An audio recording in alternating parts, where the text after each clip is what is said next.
শূন্য আমার ঘরখানি, নির্জনতার বাস। শূন্য আমি, শূন্য হৃদয়, শূন্য আবাস। একা আমি, একাই থাকি, একা গৃহবাসী। সেই একা থেকে করল দুকা প্রেয়সী আসি। একা থেকে দুকা হলাম, তবু যেন হায়। ঘরখানা মোর ভরে আছে শুধুই শূন্যতায়। আধার গড়ে আলো হয়ে শূন্যতা দূর করে একে একে সূচি অনু এলো আমার ঘরে। ঘরখানা মোর আলো হলো আর ভরল পূর্ণতায়। কানায় কানায় পূর্ণ হলো ওদের পায়ের ধুলায়।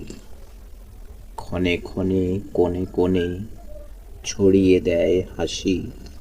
হাসির শোনে ঝরে পড়ে মুক্ত রাশি রাশি। সারা ঘরে বিছিয়ে দেয় খেলার হাঁড়ি পাতিল। মোর ছেলেবেলা সামনে এসে ঠান্ডা করে দিল। চোখের শীতলতা আমার মনের প্রশান্তি। ওদের মুখের হাসি দেখে হরে মোর ক্লান্তি। ওদের ভাবনা ভাবতে গিয়ে ভাবি মায়ের মুখ। আমার সুখেও হেসেছিল বাবা মায়ের মুখ। আজ তাহারা পরবাসী জগতের ওপারে। দয়ালু প্রভু সুখে রেখো বাবা মায়েরে। ওদের নিয়ে কত স্বপন ভাবনা মনে আসে।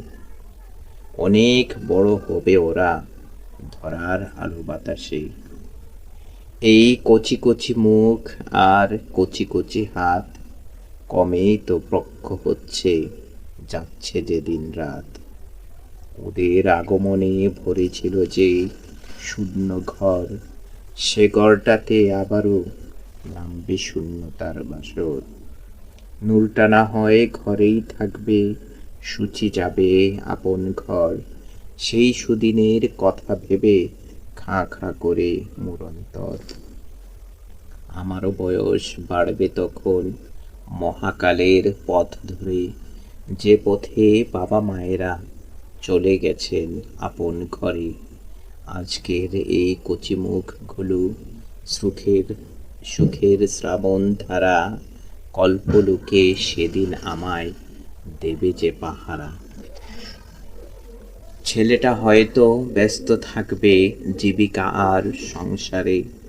মেয়ের দেখা পেতেও পারি বছর খানেক পরে পরে।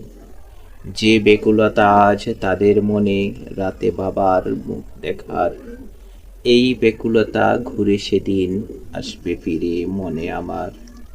ওদের মতোই বেকুল মনে কাতর কণ্ঠে হয়তো সেদিন ভাঙা ভাঙা অস্পষ্ট স্বরে বাজবে আমার গলার বিন। আব্বু আজকে একটু রাইতে তাড়াতাড়ি আইসো বাড়ি। আশ্বাস যদি না পাই হয়তো মনে মনে দেব আড়ি। মেয়েটাকে খবর বলবো, ওরে আমার মা জননী। কত জনম তোমার সাথে আমার দেখা হয় না জানি। দিনের মতো দিন গিয়ে ওরা বড় হচ্ছে যত, এমন সব ভাবনাগুলো হৃদয় আমার করছে ক্ষত। বিদায় বেলা ঘনিয়ে আসার আগমনী পাচ্ছি টের। ওদের প্রতি মায়া মমতা দিনে দিনে বাড়ছে ঢের। প্রিয়দের এই কাছে পাবার যা বেকুলতা আছে, সন্তান যেন বাবা মার কাছে শিশু হয়েই বাঁচে।